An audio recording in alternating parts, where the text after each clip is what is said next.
जिंदाबाद दिलीप शइकिया जिंदाबाद जिंदाबाद जिंदाबाद किशोर शर्मा जिंदाबाद जिंदाबाद जिंदाबाद किशोर शर्मा जिंदाबाद जिंदाबाद जिंदाबाद दिलीप शइकिया जिंदाबाद जिंदाबाद जिंदाबाद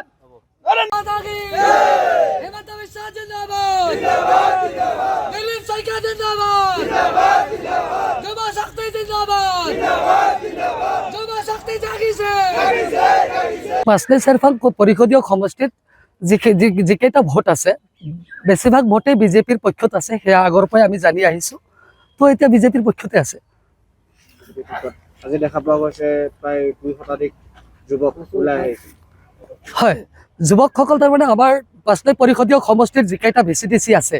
প্ৰত্যেক ভিচিডিচিৰ পৰা 10-12 জনকৈ প্ৰায় 200 জন মান ল'ৰা আজি ওৰাং চাৰিআলি লক্ষী মন্দিৰ প্ৰাংগণত উপস্থিত হৈ যুৱ শক্তি জিন্দাবাদ নৰেন্দ্ৰ মোদী জিন্দাবাদ দিলীপ শইকীয়া জিন্দাবাদ ডক্টৰ হিমন্ত বিশ্ব শৰ্মা জিন্দাবাদ ধ্বনিৰে ওৰাং অঞ্চলটো মানে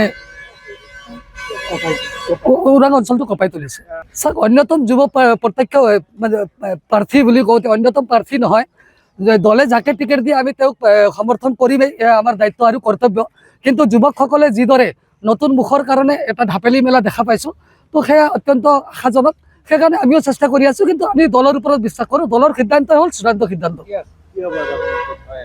কি হয় পাঁচনৈ